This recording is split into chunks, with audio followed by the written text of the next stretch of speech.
Hey everyone, welcome back. Austin here with Baranof Fishing Excursions in the Alaska Fish House, and there's nothing better than grilling oysters on the beach.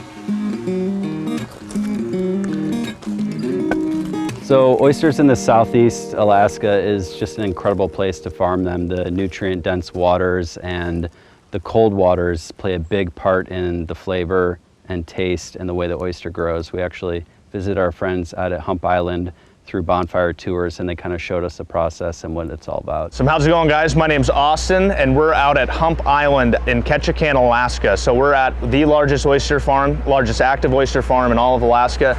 So you can see down here, we have all the workers getting ready, dumping trays in, tumbling, all that good stuff. So all of our oysters are Pacific oysters. We get them from Hawaiian Shellfish Co. down in Hawaii, which are then shipped up here, and we have a kind of a home facility where we get those going in the Flupsy, which we'll show you guys later. Once they reach almost market size, we'll bring them out here where we have rafts, and all of our oysters are suspended in trays. So it's not like old traditional oyster farming where you dig through the mud and all that. They're actually all suspended on these rafts. That way they're right in the middle of the channel, so they can get all that food blowing through here, and they're filter feeders. So the more current pushing through, the more food that they can eat for them. After that, after we suspend them in their market size every summer, there's about a 5-month period to where it's warm enough to where the oysters are eating constantly, that we actually take them over here and start tumbling them. So when you tumble them, basically what that does is it takes, the oysters will grow a toenail like us humans, toenails, fingernails, and when that starts growing over, getting hard, that means they're feeding, obviously, which is good. So what the tumbler does is that knocks that toenail off to where it kind of, the oyster gets a little aggravated, all that. When you put them back into the water, they actually decide to start eating more, and that's how you grow them bigger. So when we get our oysters from Hawaiian Shellfish Co., we get them at a seed, which is about 2 millimeters, very, very small. From that point, the expectancy for them to reach market size, which is extra small, which is about 2.5 to 3.5 inches, generally takes about 3 to 5 years for them to reach market size, and with that there's around a 50% dead loss. So you actually lose a lot more than you'd think, but that's why we order mass quantity. This last year we ordered 3 million from Hawaiian Shellfish Co. So hopefully by the end of it, in 3 to 5 years, we'll be able to put out 1.5 million of those. So here at Hump Island, we sell a lot of our product locally and in the state of Alaska. Due to COVID-19 and all of that stuff going on right now, out of state's been a little difficult to reach just because of all the restaurant restrictions and all that. But we have a lot of our larger clients are up in Anchorage, 10th and M. We sell to Sitka, Wrangell, a ton of different communities all over Southeast Alaska, and they love ordering from us because we have that very unique briny oyster taste. We're right in this channel way, like I said, so pristine cold water with all that phytoplankton floating around our oysters just tastes fantastic. So this is what we call a Flupsy. So what it is it's a floating upweller system. So if you can see right under here, we have all this water being sucked out by this big wheel we got turning. Right under these oyster bins that we have sitting right here is all of our oyster seed, which has a mesh line screen at the bottom there. Basically what this wheel is helping do, it's pulling water up from underneath. That way it's creating a constant flow like we have out at the oyster farm, like you guys saw, all those currents. This is basically a man-made current in a sense. So with that, they're constantly feeding just like those out there until they get to a big enough size to where we can put them in our mesh line screeners. Generally, they get about that big, about an inch or so before we bring them out there. But yeah, so in these, we have around 3 million oyster seed. So hopefully in 3 to 5 years, we have about 1.5 that are marketable and able to sell to consumers all over Alaska, and hopefully markets open up back down south as well. So yeah, we'd love to have you guys come out here and visit us at Hump Island Oyster Farm. If you guys are interested in tours or anything like that, you can go on bonfirebaytours.com. We've teamed up with them to provide people with an awesome experience that it's very unique and awesome in its own. So thank you guys, and I hope to see you soon. So now that you see how the oysters are processed, farmed, and the life cycle, I'm going to show you a little bit how we're going to cook them today. So today I'm going to be grilling these oysters that we got from Blue Star Oyster Company in Tokeem Bay here in Southeast Alaska on Prince of Wales Island. And they've been experimenting with actually freezing the oysters and then shipping them. And a part of that It helps the shelf life of the oyster, but it also opens up during the freezing process with hopes of more consumers buying the product with it being easier to shuck. So what we're gonna do is get these on the coals and we're gonna warm them up, and then we have a few different butters that we're gonna put on top. I'm gonna take a little bit of wet cedar. I'm almost just gonna make a bed for these oysters to lay on. It's also gonna enhance some of the flavor, some of the aromatics of the forest here are gonna get into the oysters themselves. You can already smell that cedar, it's absolutely incredible. So we're gonna put about a half a dozen on here. We have a nice, almost little cedar bed for them. I'm gonna put a little bit more on top, and that's gonna help steam these guys, speed up the cooking process a little bit, as well as, again, introduce that flavor of the forest. So these oysters have been on there just about a minute or two, just enough to take a little bit of that thaw off, and you can see they're nice and open, and we're gonna take these out, and I'm gonna put a little bit of the compound butters on each of them. So I have 3 different compound butters with me. These are really nice to do with any ingredients that you really like to either enhance your fish, crab, any seafood. Basically, any flavors you like, whip it with room temperature butter, and then roll them into parchment and freeze it. And you can even portion it from there, freeze it, and you have it available to you all season long. It's also a nice way to preserve things. For example, our first one is an uni butter. So we harvested some sea urchins and made a butter with that.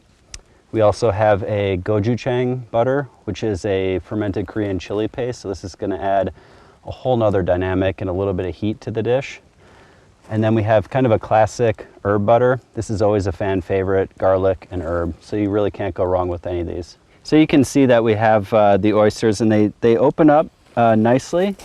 So you're not having to really shuck at the back, and I can just come off the top to save that meat and pop that shell right off, oysters exposed. From here, you can either keep it in the shell, which is totally fine because it's gonna pop out after it cooks, or if you like, you can just clip that and you can see the oysters loose, ready to go. We're gonna remove any shell that's in there. And when cooking oysters, you'll notice that the shells will crack and pop, and there's a good chance there may be a little shell in there, so just be careful with that. These are actually still quite raw. They've curled up just a little bit from that heat, but it's really nice that they are still raw and that we're not gonna overcook them throughout the process. So next I'm gonna put the butter on the oysters and go directly to the coals. Big one. All right, we're heading back to the grill, and I'm gonna keep these kind of close to the edge, and it's gonna make it a little bit easier for me to get them off. What I'm looking for is the oyster to really seize up, start bubbling from beneath, and that butter to really nicely melt on top.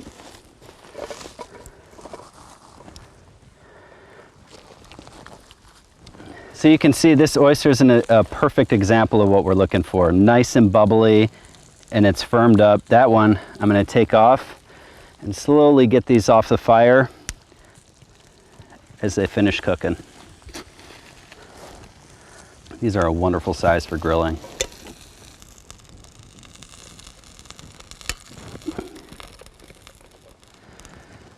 So these guys are ready to go.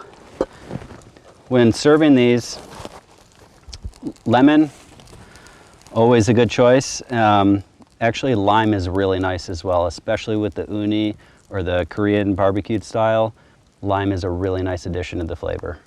So there's really nothing more inspiring than being here in Southeast Alaska, visiting the farm, seeing how the oysters grow, and then building a fire on the beach, using cedar to enhance the flavor, using a fresh uni that we caught to enhance the flavor, doing something like a Korean barbecue with a little bit of twist, and then something classic that's going to be the crowd pleaser every time. So this is just a whole connection of the Southeast, and we're extremely proud of it, and hope you get to visit us soon and enjoy this as well. So we just had a blast cooking these oysters over an open fire at the beach, and now I'm going to show you how to shuck one raw. So we have our beautiful Hump Island oysters here, and Shucking an oyster is a bit intimidating for some, but it really shouldn't be. I'm going to tell you a little bit about some of the tools and techniques that will help you do this at home. First off, I have a dry towel, and then I wanted to show you 3 different oyster knives. There's so many out there, and really what it comes down to is what feels good in your hand and the size of the blade. You can see that this knife, more of an oyster or clam knife, would be great for an East Coast oyster that are typically a lot larger than a Pacific.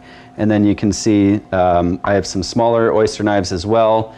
This one has a curved blade, and this one just a straight short blade, which is actually my favorite for a Pacific oyster.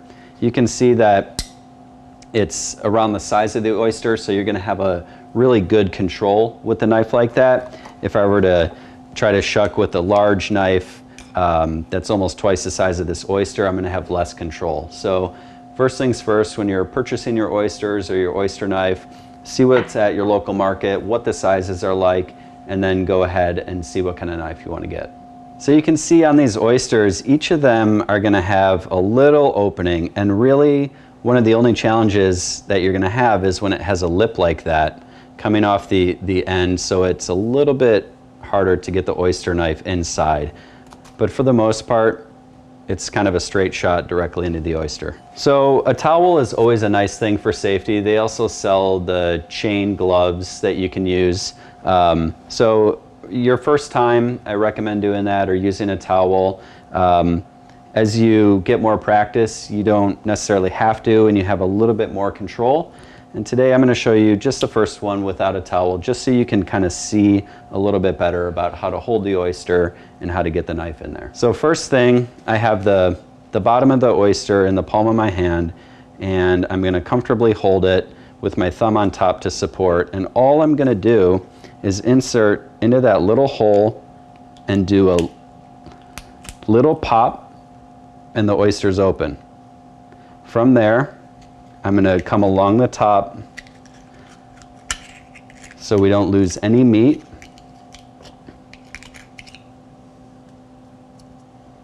And you can see we disconnected it and we have our oyster.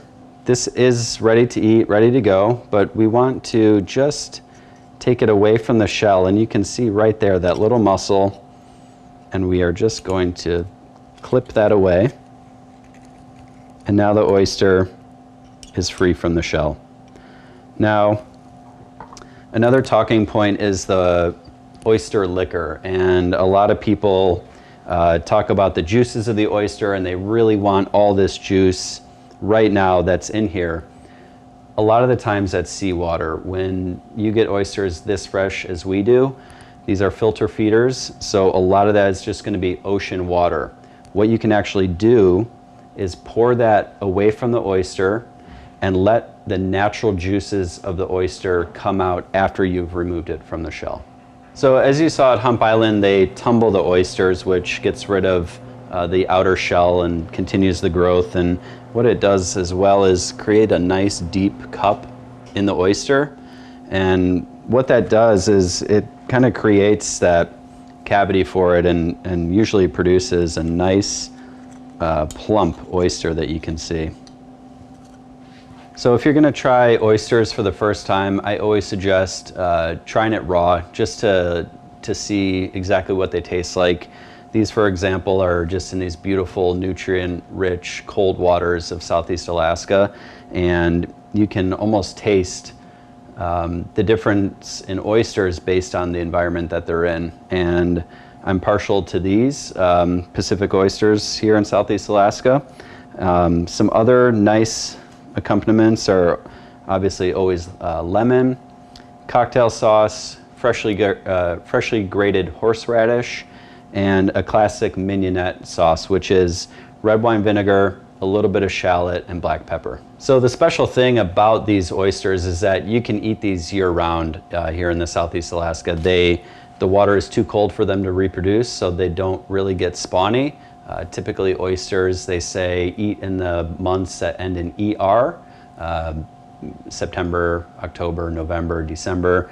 just because it's a colder time of year, which produces colder water. But here in Southeast Alaska, that's a nice thing. You can enjoy these in the sunshine, on the beach, cool winter night, always ready to go. Check out more of Southeast Alaska's wild foods. Go to exclusivealaska.com.